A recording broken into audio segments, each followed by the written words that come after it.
My name is Vanessa Carlos, and I run a gallery in London called Carlos Ishikawa. The gallery started in 2011, and it shows international artists. Most of them are having their first solo shows in London. And my background is I was working for other commercial galleries, but I was also curating a lot of performance events, sometimes for institutions. And I was also running a non-profit project space with one of the artists I now represent. So we do have we ended up having a focus in a more sort of performative, experimental program, I would say. I'm not sure. I think I had a foot in all different fields. Like I trained as an artist myself, and then I worked for commercial galleries. But as I said, I was curating freelance for museums, running nonprofits, and it seemed like it was quite a scary step, but I had someone who wanted to invest in the business, and I felt like it was a more interesting way of developing a longer relationship with these artists that I was collaborating with, which suits my personality better, to have a sort of more involved, ongoing relationship and collaboration than a one-off. The biggest challenge, I think right now, it's a really difficult time for young galleries, and all the young galleries I speak to share similar concerns. And one of them is that I think that the structures and models that we inherited from the galleries that opened up in the 90s, they're not functioning anymore. The landscape has changed too much, and I think that, for example, galleries opened in the 90s, there were fewer of them. They were able to grow with their artists, and this is much harder now.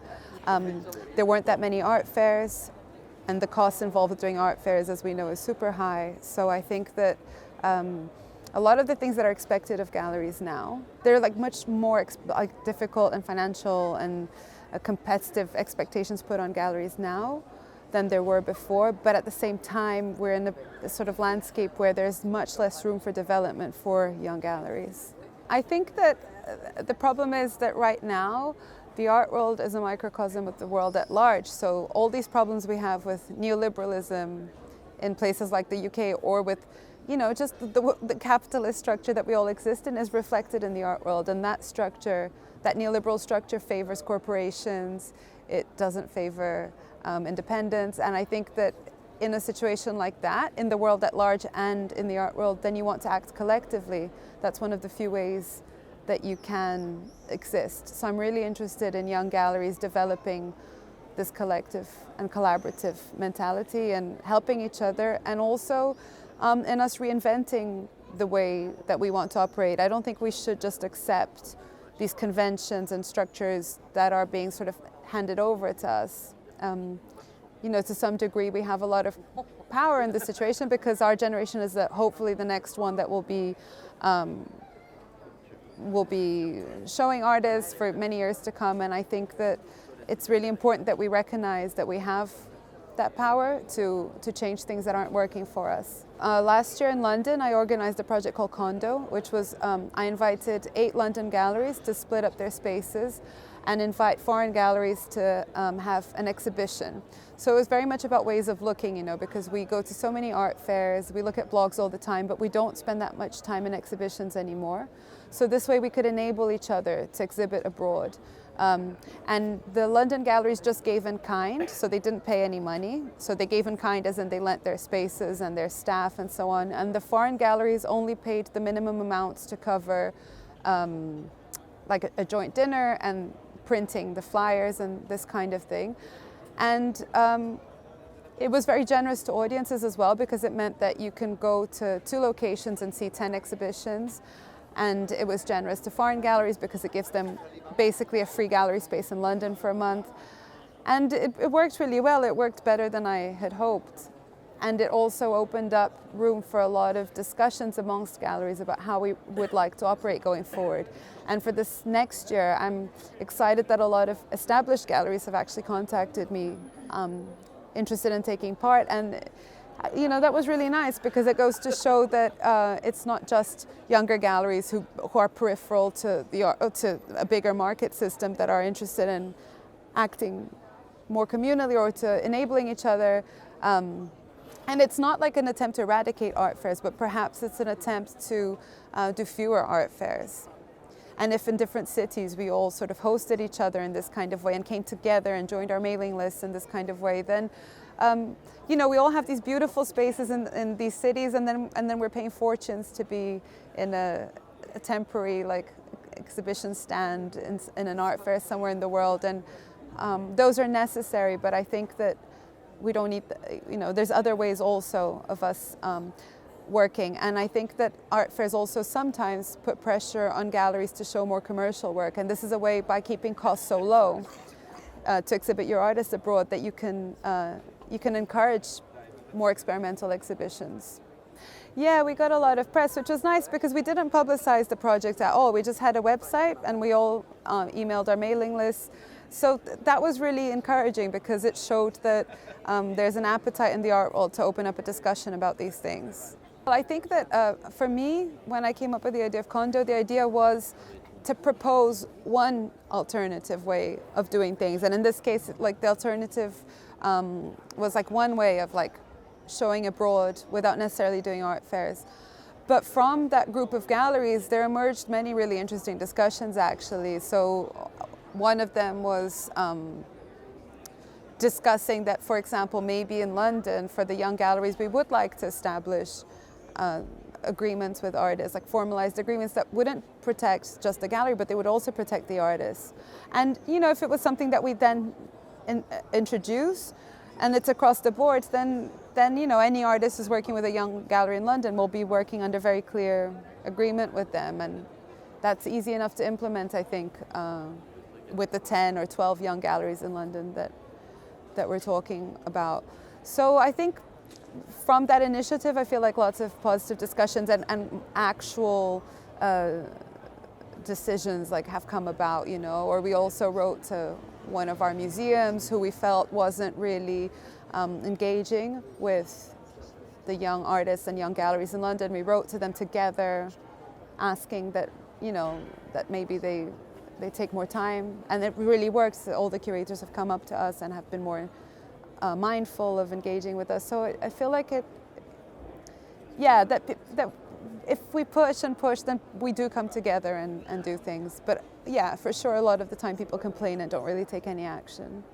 We do online sales in that, a lot of our sales are JPEGs, PDFs, but we don't, I have to say, I don't think anyone's done an online selling platform very well so far.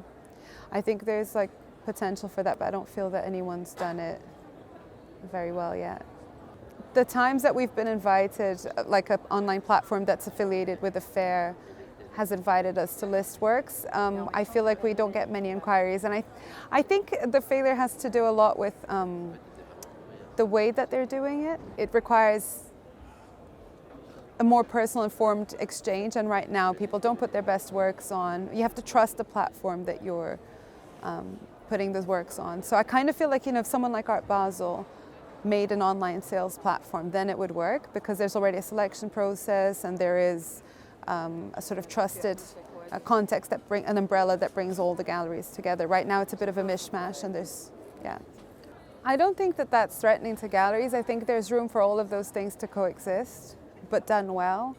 I think people have a very physical relationship to artworks, and artworks have a very also sensorial aspect, spatial aspect. People will always want to be physically in the presence of an exhibition, and at the same time, and we're all looking at images on blogs all the time. We're buying artworks online. We're looking at exhibitions that we can't travel to. So I think that those things are sort of accepted ways of engaging with art now. I think that the online selling platform is something like ArtTuner is not that different to emailing a gallery and receiving a PDF and buying a work from a JPEG.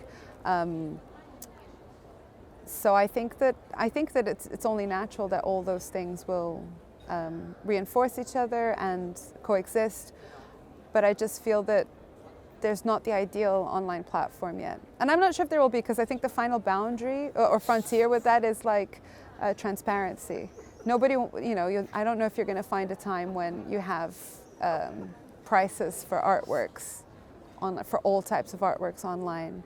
So right now in platforms like Artsy or this kind of thing, like it's already works that have been selected because the prices can be divulged, but I don't think that you would ever have like a full gallery's inventory online that you could just go and buy at the click of a button, when so much of it is relationship based and galleries are trying to be careful about placing works and really considering how those works will exist. That's interesting, yeah. Well, actually, secondary market is so full of the margins where people really make their profits are the things that are so fluid and what people wouldn't be transparent about. So I don't know. I mean, obviously it works really well for online bidding, and it works well as a point of access. And once you've accessed the artwork, then you have a discussion with the gallery. I think that's probably, I don't think you'll ever be buying all art at the click of a button.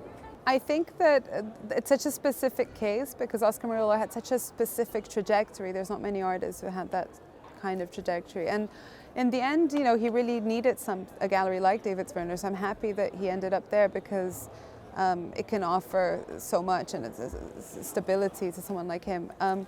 The challenge is just, that you operate in different universes in a way. Although you have this similar clients, it's such a different, Oscar